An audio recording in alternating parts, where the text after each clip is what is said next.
বন্যা কবলিতদের পাশে দাঁড়াতে গণত্রাণ সংগ্রহ কার্যক্রম বৈষম্য বিরোধী ছাত্র আন্দোলনের হটলাইন নম্বর চালু, সহায়তার জন্য দেশবাসীকে এগিয়ে আসার আহ্বান সমন্বয়কদের।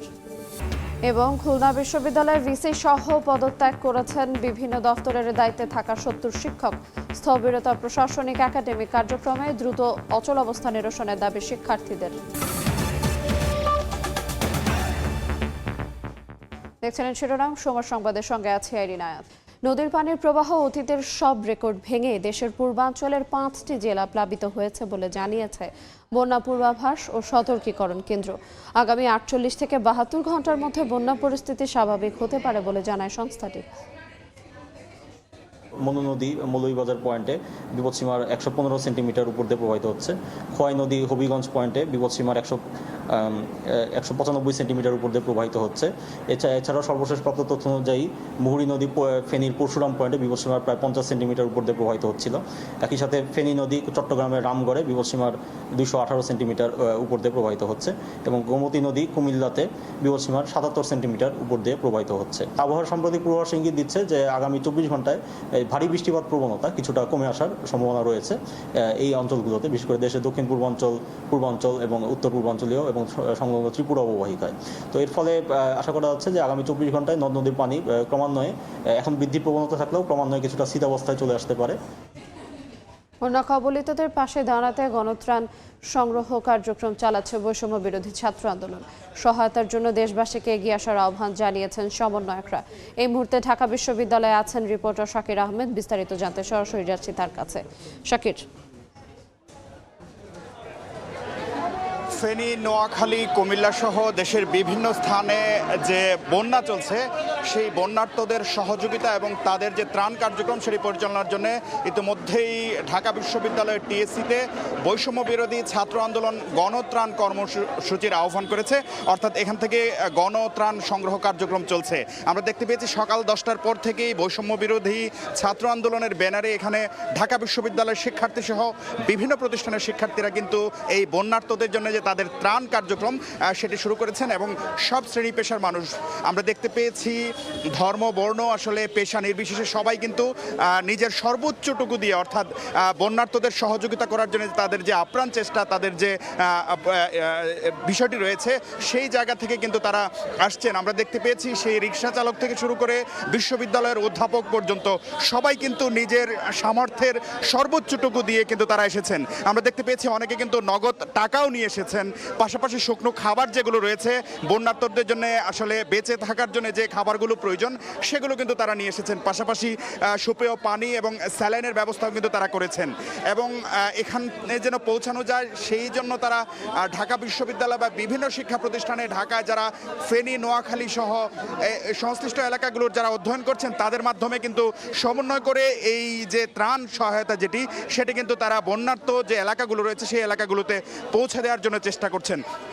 আমরা দেখতে পেয়েছি সকাল থেকেই বৈষম্য বিরোধী ছাত্র আন্দোলনের ব্যানারে ঢাকা বিশ্ববিদ্যালয়ের টিএসসিতে এই কার্যক্রম চলছে এবং তারা বলছেন যে আজ সারাদিন ব্যাপী তাদের এই কার্যক্রম পরিচালিত হবে। স্বেচ্ছাসেবীরা কিন্তু দেশের বিভিন্ন প্রান্ত যে বন্যা কবলিত মানুষজন রয়েছে তাদের প্রয়োজনীয় যে সামগ্রীগুলো রয়েছে সেগুলো খুবই তারা গুছিয়ে সংগ্রহ করছেন। পাশাপাশি ওই সংশ্লিষ্ট অঞ্চলগুলোতে তারা পৌঁছে দেওয়ার জন্য কিন্তু তারা প্রস্তুতি নিচ্ছেন এবং ঢাকা বিশ্ববিদ্যালয়ের এই টিএসসি থেকে কিছুক্ষণ পরে একটি টিম আসলে ফেনীর উদ্দেশ্যে রওনা হবে এই ত্রাণগুলো নিয়ে এবং তারা বলছেন যে যতক্ষণ পর্যন্ত প্রয়োজন হবে তারা তাদের সামর্থ্যের সর্বোচ্চটুকু দিয়ে কিন্তু এই বন্যার্ত যারা মানুষ রয়েছেন তাদেরকে সহায়তা করবেন এমনটি কিন্তু তারা বলছেন। পাশাপাশি আরেকটি বিষয় বলা হচ্ছে যে সমাজের সর্বস্তরের মানুষ যেন তাদের সর্বোচ্চ সাহায্যটুকু নিয়ে আসে সেই বিষয়টি কিন্তু আহ্বান তারা কিন্তু জানিয়েছেন এবং আমরা দেখতে পেয়েছি খুব অল্প সময়ের মধ্যেই সবাই কিন্তু সেই তাদের যে ডাক রয়েছে সেই ডাকে তারা কিন্তু সাড়া দিয়েছেন। পাশাপাশি তারা বলছেন যে যারা এখনো আসেননি বা যাদের সামর্থ্য রয়েছে এই বন্যার্ত মানুষের কে সহায়তা করার জন্য তারা যেন এখানে আসেন। তো এই ছিল আমার কাছে রাজধানীর বা ঢাকা বিশ্ববিদ্যালয়ের টিএসসি থেকে বন্যার্ত মানুষদের জন্য যে গণত্রাণ সংগ্রহ কর্মসূচি চলছে বৈষম্য বিরোধী ছাত্র আন্দোলনের উদ্যোগে সেটির সর্বশেষ। আমরা সরাসরি যুক্ত ছিলাম ঢাকা বিশ্ববিদ্যালয় এলাকা থেকে। বন্যা দুর্গত এলাকায় মোবাইল নেটওয়ার্ক ফ্রি করে দেওয়ার নির্দেশনা দিয়েছেন তথ্য সম্প্রচার উপদেষ্টা নাহিদ ইসলাম। ইতোমধ্যে সংশ্লিষ্ট এলাকায় ফ্রি মিনিট ইন্টারনেট দিচ্ছে বেসরকারি 3 মোবাইল অপারেটর। 3 দিন মেয়াদে 10 মিনিট 500 MB ফ্রি দিচ্ছে বাংলালিংক ও গ্রামীণফোন। একই মেয়াদে 20 মিনিট ও 250 MB ডেটা অফার করছে রবি ও এয়ারটেল। টানা বৃষ্টি এবং ভারতের ডম্বুর ও গজলডোবা বাঁধ খুলে দেওয়ায় বন্যা প্লাবিত হয়েছে ফেনী, নোয়াখালী ও কুমিল্লা সহ কয়েক জেলা। তলিয়ে গেছে বাড়িঘর, রাস্তাঘাট, ফসলি জমি। এসব এলাকার বন্যা কবলিত মানুষের জন্য ফ্রি টক টাইম এবং ইন্টারনেট সুবিধা দিচ্ছে মোবাইল অপারেটররা। ফেনী, কুমিল্লা, নোয়াখালী, মৌলভীবাজার, খাগড়াছড়ি, হবিগঞ্জ ও ব্রাহ্মণবাড়িয়ার বন্যা কবলিত এলাকায় যোগাযোগ রক্ষায় 10 মিনিট ও 500 MB ফ্রি দিচ্ছে দেশের শীর্ষ অপারেটর গ্রামীণফোন। 3 দিন মেয়াদে এই অফার পেতে *121*5050# এই নম্বরে ডায়াল করতে হবে গ্রামীণফোন গ্রাহকদের। ফেনী, নোয়াখালী, কুমিল্লার বন্যা কবলিত এলাকার গ্রাহকদের জন্য 3 দিন মেয়াদে 10 মিনিট ও 500 MB ফ্রি অফার করছে বাংলালিংক। অফার পেতে গ্রাহকদের ডায়াল করতে হবে *121*900*3#। বন্যা দুর্গতদের জন্য 3 দিন মেয়াদে 20 মিনিট ও 200 MB ইন্টারনেট অফার করছে রবি ও এয়ারটেল। অফার পেতে রবি গ্রাহকদের ডায়াল করতে হবে *212*1# আর এয়ারটেল গ্রাহকদের ডায়াল করতে হবে *212*1#। শুভ খান, সময় সংবাদ, ঢাকা। সময় সংবাদে আরও থাকছে। ঝিনাইদহের সাবেক ডিসির বিরুদ্ধে নানা অভিযোগ, জড়িত ছিলেন চক্ষু হাসপাতালের নিয়োগ প্রক্রিয়া থেকে সরঞ্জাম কেনার অনিয়মে। সব দেখেও কিছুই করার ছিল না, দাবি সাধারণ সম্পাদকের। গত জুলাই-আগস্টে ছাত্র জনতার গণ অভ্যুত্থানের সময় দেশ জুড়ে চলা নৃশংসতার প্রাথমিক তথ্য অনুসন্ধানে ঢাকায় এসেছে জাতিসংঘের তদন্ত দল।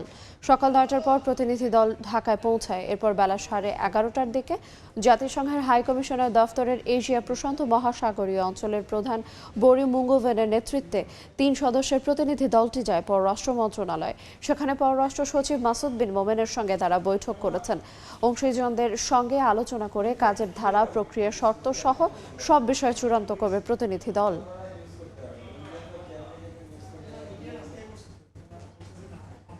এ বিষয়ে জানাতে পররাষ্ট্র মন্ত্রণালয়ে আছেন রিপোর্টার তাজওয়ার মাহমিদ। সরাসরি যাচ্ছি তার কাছে। তাজওয়ার, দেখুন, জুলাই এবং অগাস্টের 5 তারিখ পর্যন্ত যে ছাত্রদের আন্দোলন চলেছে, সেখানে যে মানবাধিকার লঙ্ঘন হয়েছে তার জন্য জাতিসংঘের একটি ফ্যাক্ট ফাইন্ডিং মিশন বাংলাদেশে তদন্ত করতে চায় এবং সেই তদন্তের আগে একটি প্রাক কারিগরি দল, অর্থাৎ তারা আসলে কিভাবে তদন্তটি করবে সেই বিষয়ে আলোচনা করতে বাংলাদেশের সরকারের সঙ্গে আজকে এসেছে একটি প্রাক কারিগরি দল এবং রুরো মুঙ্গোভেন নামে একজন, যিনি এশিয়া প্যাসিফিক অঞ্চলের জাতিসংঘের মানবাধিকার কমিশনের প্রধান, তার নেতৃত্বে 3 সদস্যের দলটি এসেছে এবং বর্তমানে তারা পররাষ্ট্র সচিবের সঙ্গে বৈঠকে আছেন এবং 11:30টার সময় সে বৈঠকটি শুরু হয় এবং এখনও চলমান রয়েছে। এরপরে হয়তো সুশীল সমাজের প্রতিনিধিদের সঙ্গে এবং মানবাধিকার কমিশন, যেসব সংস্থা মানবাধিকার নিয়ে কাজ করে বাংলাদেশে, তাদের সঙ্গে তারা বৈঠক করবেন। সরকারের বিভিন্ন মহলের সঙ্গে, উপদেষ্টাদের সঙ্গে তাদের বৈঠক রয়েছে। আমরা সরাসরি যুক্ত ছিলাম পররাষ্ট্র মন্ত্রণালয় থেকে। বিএনপি নেতাদের সঙ্গে বৈঠক করেছেন সুইজারল্যান্ডের রাষ্ট্রদূত রেতো রেঙ্গলি। বেলা 11টায় চেয়ারপারসনের রাজনৈতিক কার্যালয়ে এই বৈঠক অনুষ্ঠিত হয়। বৈঠকে সুইস ব্যাংকে বাংলাদেশিদের পাচার হওয়া অর্থ ফিরিয়ে আনতে সুইস রাষ্ট্রদূতের কাছে সহযোগিতা চেয়েছেন বিএনপি নেতারা। এতে উপস্থিত ছিলেন বিএনপি মহাসচিব মির্জা ফখরুল ইসলাম আলমগীর ও স্থায়ী কমিটির সদস্য আমির খসরু মাহমুদ চৌধুরী। বাংলাদেশের সঙ্গে সম্পর্ক উন্নয়নের বিষয়ে বিএনপি নেতাদের সঙ্গে আলোচনা হয় রেতো রেঙ্গলির। অন্তর্বর্তীকালীন সরকারকে সমর্থন জানিয়ে সব ধরনের সহযোগিতার আশ্বাস দেন তিনি। এছাড়া আগামী নির্বাচন সব দলের অংশগ্রহণে সুষ্ঠু হবে বলেও আশা প্রকাশ করেন সুইজারল্যান্ডের রাষ্ট্রদূত। এ সময় মির্জা ফখরুল ইসলাম আলমগীর বিএনপির অবস্থান তুলে ধরেন রেতো রেঙ্গলির কাছে। বাংলাদেশ থেকে আমরা বারবার বলেছি যে $100 বিলিয়ন উপরে পাচার হয়েছে। তারা এত টাকা পাচার করেছে, বাংলাদেশের রিজার্ভ একেবারে তলানিতে চলে আসছে এবং আমাদের দৈনন্দিন জীবনে প্রত্যেকটি নাগরিক কিন্তু এটার এফেক্ট ফিল করতেছে, এরকম একটা অবস্থায় চলে গেছে। তো সেক্ষেত্রে আমরা যে টাকা পাচার হয়েছে, টাকাগুলো ফিরিয়ে আনার ব্যাপারে আলোচনা হয়েছে এবং সুইজারল্যান্ড গভর্নমেন্টের পক্ষ থেকে তারা বলেছে তাদের অবস্থান আগের মতোই আছে, যে এই টাকা ফিরিয়ে আনার ব্যাপারে বাংলাদেশ গভর্নমেন্টের যে কোনো উদ্যোগকে তারা স্বাগত জানাবে।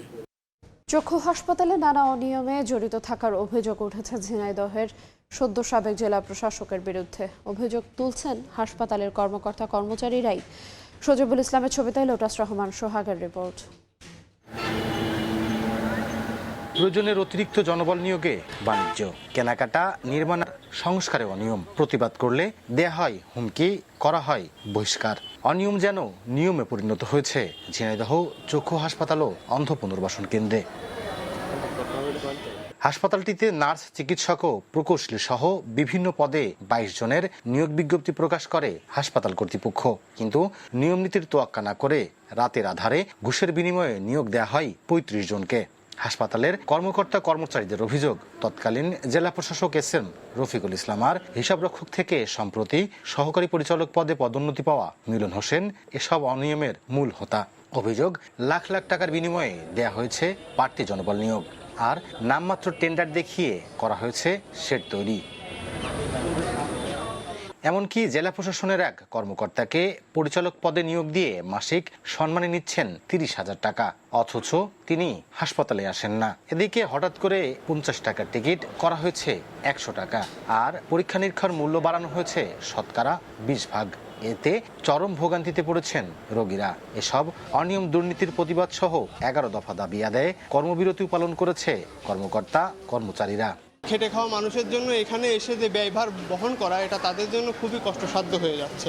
টাকা খাইয়ে নতুন কয়টা স্টাফ ঢুকিয়ে টিকিটের দাম না বাড়ালে তো বেতন দেওয়া যাচ্ছে না। নীতি বিরোধী একটা কাজ ধরে ফেলছি বিধায় আমাকে বরখাস্ত করে রাখছিল। ইচ্ছা মতো পছন্দের লোককে উনি পদোন্নতি দিয়েছেন। নভেম্বরে যে নিয়োগ করেছে আর যে 2000 সাল থেকে ছিল তার বেতন এখন সমান। বিভিন্ন দুর্নীতির অভিযোগে ছাত্রদের আন্দোলনের মুখে কর্মস্থল ছেড়েছেন জেলা প্রশাসক, আর অসুস্থতার অজুহাতে হাসপাতালে আসেন না অভিযুক্ত সহকারী পরিচালক মিলন হোসেন। তবে সাধারণ সম্পাদক বলছেন, অনিয়ম দুর্নীতি হলেও কিছুই করার ছিল না তার। ভবিষ্যতে যাতে এই হাসপাতালটা ভালোভাবে চলে সেই ব্যবস্থা আমি এখন থেকে প্ল্যান করছি। দুর্নীতির কথা উঠছে, এটা একেবারে দুর্নীতিমুক্ত করার আমার দিক থেকে আমি সর্বোচ্চ চেষ্টা করব। সমাজসেবা অধিদপ্তরের নিয়ন্ত্রণাধীন এই হাসপাতালে প্রতিদিন গড়ে 250 থেকে 300 রোগী চিকিৎসা সেবা নেন। লোটাস রহমান সোহাগ, সময় সংবাদ, ঝিনাইদহ। একদিকে দালালের দৌরাত্ম্য, অন্যদিকে সরঞ্জাম, লোকবল ও চিকিৎসক সংকট, এমন চিত্র খুলনা মেডিকেল কলেজ হাসপাতালের। বিশেষ করে চিকিৎসার সরঞ্জাম যা আছে সেগুলোর অর্ধেকই অকেজো। দীর্ঘদিন ধরে সমস্যার সমাধান না হওয়ায় দুর্ভোগে রোগী ও তাদের স্বজনরা। আব্দুল হালিমের ছবিতে বেলাল হোসেন সজলের রিপোর্ট। দক্ষিণ পশ্চিমাঞ্চলে সবচেয়ে বড় চিকিৎসা কেন্দ্র খুলনা মেডিকেল কলেজ হাসপাতাল। প্রতিদিন বিভাগের বিভিন্ন জেলা থেকে কয়েক হাজার মানুষ সেবা নিতে আসেন এখানে। তবে যাত্রা শুরুর 3 যুগ পার হলেও এখনও খুঁড়িয়ে চলছে হাসপাতালটি। অভিযোগ উঠেছে দালালের দৌরত্ব, সরঞ্জাম, লোকবল, চিকিৎসক সংকট সহ নানা সমস্যায় জর্জরিত হাসপাতালটি। 2019 সালে 500 শয্যায় উন্নীত হলেও অবকাঠামো ও চিকিৎসক ব্যতীত বাড়ানো হয়নি তৃতীয় ও চতুর্থ শ্রেণীর কর্মচারীর সংখ্যা। চিকিৎসা সরঞ্জাম যা আছে তার অর্ধেকই অকেজো। এ কারণে ভোগান্তিতে রোগী ও স্বজনরা। সিরিয়ালে দেখতে দেখতে দুপুর 2টা পর্যন্ত, তারপর যদি আমরা না পারি চলে যান, আবার কালকে আসবেন। এটা আমাদের একটা সমস্যা না। ডাক্তারের একটা কাগজ নিয়ে আসছি 10টা বাজে, বলে কি এখন নিয়ে যাবে না, আজকে হবে না, কালকে আসেন। পরীক্ষা কোন সময় করব, এখন পর্যন্ত না খাব, গামে মাথা ঘুরে পড়ে যায়, গা কাঁপে। এইখান থেকে আমি যদি মাথা সিটি স্ক্যান না করাইতে পারি তাহলে আমি মনে করেন যে বাইরে তো করাইতে পারবো না। অনেক চাপ থাকে আমার, আমি এত রোগী কি করে করব, আমার মেশিন নেই। আর বারবার তাগাদা দিয়েও ফলাফল না পাওয়ায় অসহায় খোদ হাসপাতাল কর্তৃপক্ষ। জনবল কম থাকার কারণে আমরা তার সেই সেবাটা দিতে পারতেছি না। আমাদের মেশিন বিভিন্ন সময় এটা নষ্ট হচ্ছে। অবস্থা আরও শোচনীয় হবে, কারণ আমি তাদেরকে বলে দিছি, কারণ তাদেরকে তো আমি চাপ দিয়ে বেশি কাজ করাতে পারবো না। বাইরে এখন যদি রুগী থাকে আমাদের কিছু করার নেই, আমরা এখানে অসহায়। উপর থেকে জনবল না দেয়, টেকনোলজি যদি না দেয়, তাহলে আমাদের এই শোচনীয় অবস্থা আরও বাড়বে। হাসপাতাল কর্তৃপক্ষের তথ্য মতে 500 শয্যার এ হাসপাতালে দৈনিক ভর্তি থেকে চিকিৎসা নেন গড়ে 1200 রোগী, আর বহির্বিভাগে স্বাস্থ্যসেবা নেন দৈনিক 2000 রোগী। বেলাল হোসেন সজল, সময় সংবাদ, খুলনা। মালিকদের না জানিয়ে সরকারি জমির পরিধিতে যুক্ত করা হয়েছে বাগেরহাটের কচুয়া উপজেলা সদর বাজারের একাংশ। বন্ধ রাখা হয়েছে খাজনা আদায়। এতে জমি বিক্রি বা হস্তান্তর করতে পারছেন না মালিকরা, জামানত রেখে নিতে পারছেন না ব্যাংক ঋণও। স্থানীয়দের দাবির পরিপ্রেক্ষিতে জেলা প্রশাসক জানিয়েছেন দ্রুতই নেওয়া হবে সমাধানের উদ্যোগ। আলী আকবর টুটুলের পাঠানো তথ্য এবং আমিনুল ইসলামের ছবি নিয়ে রিপোর্ট। প্রায় 60 থেকে 70 বছর ধরে বসবাস করে আসছেন বাগেরহাটের কচুয়া উপজেলা সদরের বাজার এলাকার বাসিন্দারা। সরকারের কোষাগারে দিয়েছেন নিয়মিত খাজনা, তবে হঠাৎ করে উপজেলা সদর ভূমি অফিস গত 5 বছর ধরে খাজনা না নেয়ায় দুশ্চিন্তায় পড়েছেন তারা। জমির খাজনা না দিতে পেরে জমি বিক্রি ও জমি জামানত রেখে ঋণও মিলছে না ব্যবসায়ীদের।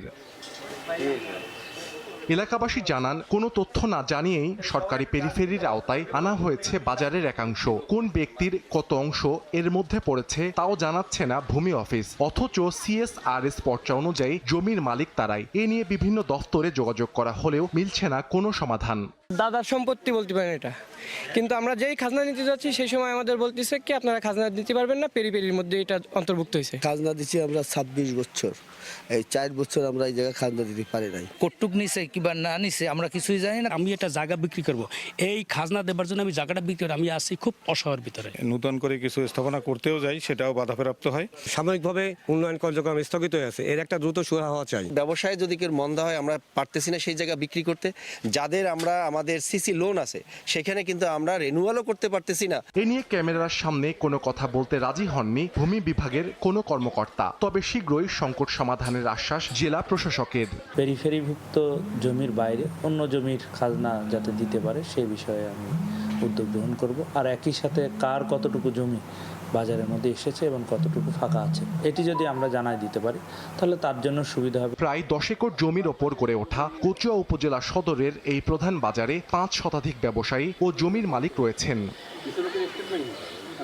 সময় সংবাদ, বাগেরহাট। যুক্তরাষ্ট্রের লাস ভেগাসে পর্দা নামল বিশ্বের অন্যতম বৃহৎ ওয়ার্ল্ড অ্যাপারেল বাণিজ্য মেলার। স্থানীয় সময় বুধবার বিকেলে আনুষ্ঠানিক সফল সমাপ্তি হয় 3 দিনব্যাপী এই মেলার। বিশ্বের অন্যতম বৃহত্তম এই টেক্সটাইল ট্রেড ফেয়ারের শেষ দিনেও ছিল দর্শনার্থীদের ভিড়।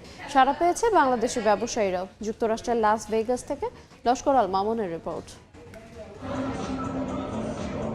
গেল 3 দিন স্বাগতিক যুক্তরাষ্ট্র সহ সারা বিশ্বের 29 দেশের প্রায় 25,000 দর্শনার্থীর পদচারণায় মুখরিত ছিল লাস ভেগাস কনভেনশন সেন্টারের মেলা প্রাঙ্গণ। একযোগে ওয়েস্ট, সাউথ ও সেন্ট্রাল লাস ভেগাস কনভেনশন সেন্টারে সফলভাবে সমাপ্ত হয় বিশ্ব ব্যবসা বাণিজ্যের মহামিলন মেলা। আমরা ভালো সাড়া পেয়েছি এবং আশা করছি আমাদের নতুন গভর্নমেন্ট আমাদেরকে আরও বেশি এক্সিবিশন করার জন্য, সারা পৃথিবীর সাথে লিঙ্ক আপ করার জন্য সহযোগিতা করবেন। লাস ভেগাসে বছরে 2 বার এ বাণিজ্য মেলা হলেও বাংলাদেশ অংশ নেয় শুধু আগস্টের মেলায়। আগামীতে 2 মেলাতেই বাংলাদেশ যাতে অংশ নিতে পারে সে ব্যবস্থার জন্য সরকারের কাছে দাবি জানিয়েছেন ব্যবসায়ীরা। এখানে আসার অনেকগুলো কারণ আছে, নট অনলি যে শুধু এখানে কাস্টমার সোর্সিং তাই না, এখানে সাথে সাথে ফ্যাশন, ডিজাইন সব কিছু সোর্সিং হয়। চায়নাতে সাবসিডাইজ করে, ভিয়েতনাম সাবসিডাইজ করে, তো আমাদেরকে সাবসিডাইজের কোনো প্রসিডিওর করা যায় কিনা। গেল সোমবার সকালে এ মেলার আনুষ্ঠানিক উদ্বোধন হয়।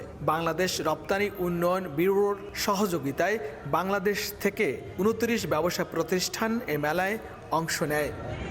নানা উৎসব মুখর পরিবেশে শেষ হলো এবারের বাণিজ্য মেলা।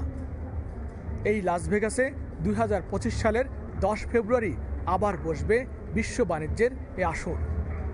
লস্কর আল মামুন, সময় সংবাদ, লাস ভেগাস কনভেনশন সেন্টার, যুক্তরাষ্ট্র। সাফ অনূর্ধ্ব 20 চ্যাম্পিয়নশিপের খবর। গ্রুপ এ চ্যাম্পিয়ন হবার লক্ষ্যে স্বাগতিক নেপালের মুখোমুখি হবে বাংলাদেশ। স্টেডিয়ামে স্বাগতিক দর্শকদের সামনে জয় পাওয়াটা সহজ হবে না জেনেই সর্বোচ্চটা দিতে চায় লাল সবুজ প্রতিনিধি। ললিতপুরের অল নেপাল ফুটবল অ্যাসোসিয়েশনের ম্যাচটি শুরু হবে বাংলাদেশ সময় বিকেল 3:15টায়। শ্রীলঙ্কাকে 2-0 গোলে হারিয়ে আসরে প্রত্যাশিত শুরু করে বাংলাদেশ। ওই এক জয়ে সেমিফাইনাল নিশ্চিত করেছে নোভা মিরাজুলরা। গ্রুপ পর্বের দ্বিতীয় ম্যাচ তাই কেবলই নিয়ম রক্ষার। তবে সেমিফাইনালে কিছুটা সহজ প্রতিপক্ষ পেতে হলে গ্রুপ চ্যাম্পিয়ন হওয়ার বিকল্প নেই। দ্বিতীয় ম্যাচে স্বাগতিকদের হারিয়ে সেই কাজটা করতে চায় মারুফুলের শিষ্যরা। যদিও হোম অ্যাডভান্টেজ থাকায় নেপালকে হারানো যে সহজ হবে না সেটাও জানেন ফুটবলাররা।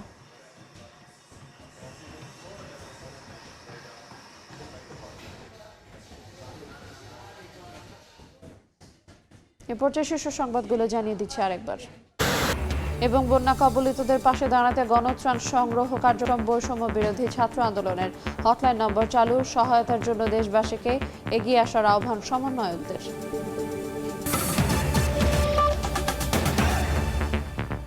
এই ছিল সময় সংবাদের সঙ্গে থাকুন সময়ের।